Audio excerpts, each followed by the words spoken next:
A long time ago, I traveled a lot.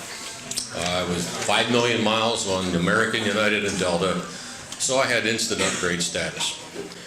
However, on all the other airlines, I was really just nothing but a goat.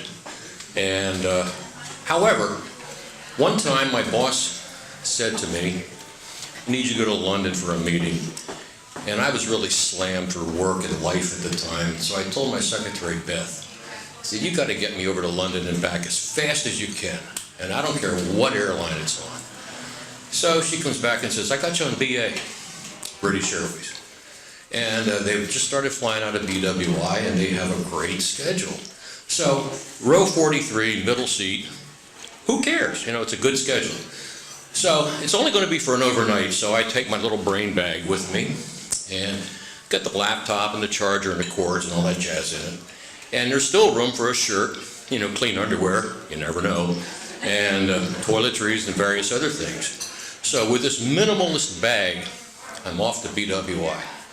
So I go down and I get in the line with all the other steerage goats, and we're getting in the queue to get to the counters.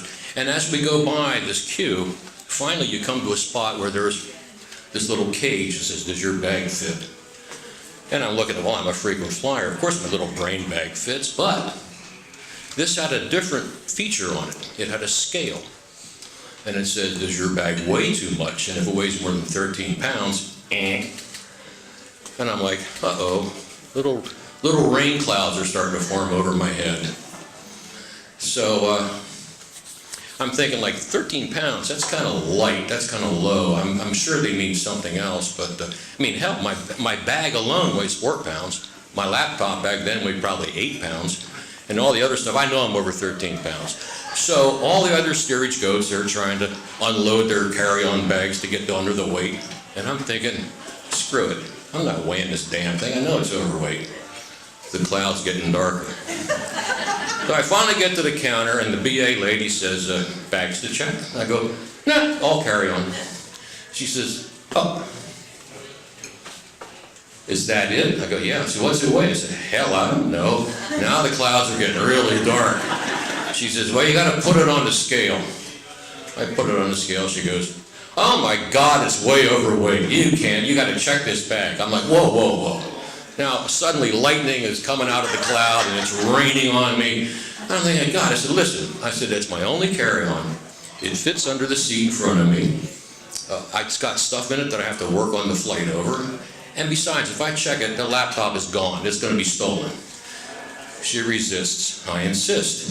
I said, "Listen, British Airways is a metric system, and they probably meant 13 kilos, not pounds. 13 kilos is 28 pounds or more or less."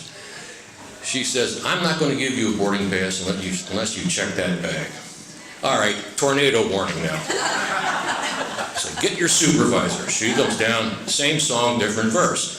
I go back, I said, "Listen, you know, it's going to be stolen, and I'm sure it's kilos." And she goes, we argue. It was one of these screw you, no screw you, no screw you type of arguments. Finally she says, "I'll tell you what, I'll give you a boarding pass, but I'll bet you they won't let you on the gate."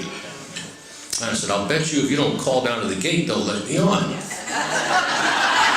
So I go to the gate, and on the way I pass the payphones, no cell phones then, and I call Beth and I read her the riot act. I say, "Beth, I want you to go up the chain of command at British Airways. I want you to raise holy hell with them.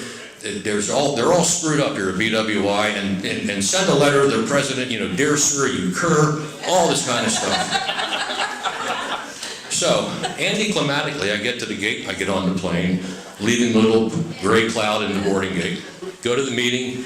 Soon thereafter, I'm back at Heathrow in the check-in line. And I'm like, uh-oh, there's a gray cloud coming over me again. I get up to the gate agent and I give him the ticket. He's clicking away and more clouds are forming. And after what seemed like an eternity, he says, "Mr. Elicker, do you want seat 4A or 4B?" And I'm like, this must be some kind of trick security question. I said, "Did you make a typo?" I said, "I'm in row 43M, as in middle." And he goes, "No, it's 4A or 4B. What do you want?" I said, "Take 4A. I said, "So what do I owe this upgrade to first class?" He says, "Well, He says, thank our Vice President of Consumer Affairs, because you were right, it is kilos. And just like that, the clouds parted, the sun came out, everything was nice and silver, which matched the silver service of first class, thanks to Beth.